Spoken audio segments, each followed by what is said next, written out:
สวัสดีครับแล้วก็วันนี้ครับจะเป็นการสาธิตนะครับการใช้งานเครื่องวัดอุณหภูมิแบบอินฟราเรดโมเดล DT8806H นะครับยี่ห้อ CEM ก็เปิดกล่องขึ้นมานะครับก็จะมีอะไรบ้างก็จะมีแมนนวลนะครับมีฐานแถมมา2ก้อนแล้วก็ถุงห่อนะครับเป็นสีม่วงตามดีไซน์ของตัวเครื่องเลยนะครับแล้วก็มาถึงปุ่มกดและการใช้งานนะครับของตัวเครื่อง DT8806H นะครับก็จะมีปุ่มกดเปิดปิดนะครับแล้วก็กดเพื่อทำการวัดค่าอุณหภูมินะครับอีกด้านหนึ่งครับจะเป็นการให้เลือกนะครับโหมดการวัดจะมีการวัดแบบ Body แล้วก็ Surface นะครับสามารถเปลี่ยนโหมดด้วยการกดปุ่มตรงนี้เลื่อนเลยครับให้ไปที่ Surface นะครับวัดคือวัดพื้นผิวหรือว่าจะเปลี่ยนไปนะครับวัดค่าอุณหภูมิร่างกายคือ Body นะครับว่าเลื่อนเลยนะครับส่วนปุ่มกดโหมดจะเป็นการ Setting ของตัวเครื่องนะครับแล้วก็ปุ่มกดขึ้นลงนะครับเพื่อเลือกดูค่าล็อกเกอร์ในการเมมซึ่งสามารถเมมได้สูงสุดที่32ข้อมูลนะครับสำหรับนะครับระยะในการวัดนะครับของตัวเครื่อง DT8806เนี่ยถ้าหากวัดอุณหภูมิแบบบอดี้นะครับวัดอุณหภูมิบริเวณหน้าผากนะครับจะมีระยะห่างในการวัดก็คือ5-15เซนติเมตรแต่ถ้าหากนะครับเปลี่ยนไปวัดที่บริเวณติ่งหูนะครับก็จะมีระยะห่างเหมือนกันก็คือ5-15เซนติเมตรครับก็มาถึงนะครับการใช้งานก็สมมุตินะครับว่าตรงบริเวณมือผมเนี่ยแทนค่าอุณหภูมิที่จะวัดในหน้าผากนะครับผมก็เอาเครื่องนี้ไปจอนะครับห่างประมาณสัก5เซนแล้วก็กดยิงนะครับเครื่องจะมีเสียงเตือนแล้วก็แสดงค่านะครับที่ 37.2 เซลเซียสแล้วก็เมมครั้งที่8นะครับก็มาถึงการดูค่าเมมสำหรับก่อนหน้านี้นะครับก็ให้เรากดที่ปุ่มนะครับ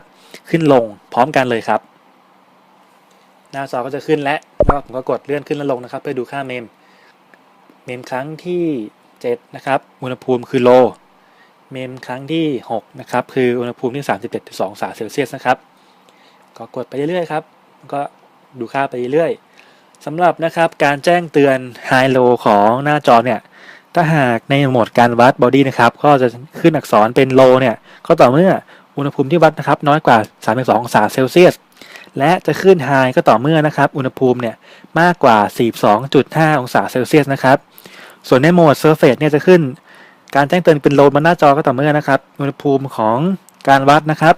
น้อยกว่า0องศาเซลเซียสแล้วก็จะขึ้นไฮก็ต่อเมื่อนะครับอุณหภูมิในการวัดเซอร์เฟซเนี่ยมากกว่า60องศาเซลเซียสนะครับสำหรับนะครับการเคลียร์ค่าเมมทำยังไงเริ่มจากการกดปุ่มขึ้นลงนะครับพร้อมกันแล้วก็เลื่อนนะครับลงมาจนถึงค่าเมมนะครับที่0แล้วก็กดที่ปุ่มโหมดค้างนะครับ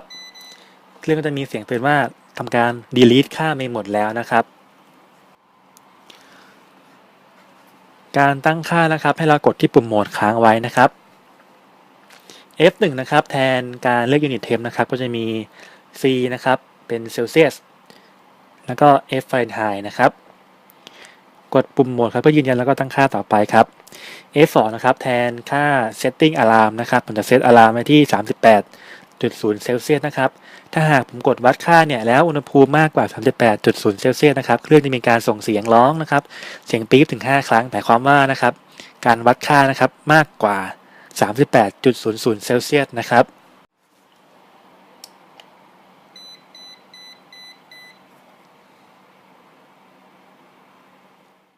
F3 จะเป็นการ offset ในโหมดการวัดค่า body นะครับถ้าหากเรามีเครื่อง master ก็สามารถที่จะ offset ค่าได้นะครับถ้าหากไม่มีก็กดข้ามนะครับโดยการกดปุ่มโหมด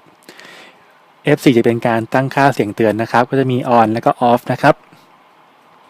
off คือปิดเสียงเตือนนะครับส่วน on ก็จะเปิดเสียงเตือนกดโหมดครับเพื่อยืนยันสำหรับตัวเครื่องนะครับ DT8806H เนี่ยบอกได้คำเดียวเลยว่าคุณภาพขนาดนี้ในราคาสบายกระเป๋าแบบนี้นะครับหาได้ยากมากแล้วก็ขอจบการสาธิตการใช้งานเครื่องวัดอุณหภูมิแบบอินฟราเรดโมเดล DT8806H เพียงเท่านี้ครับขอบคุณครับ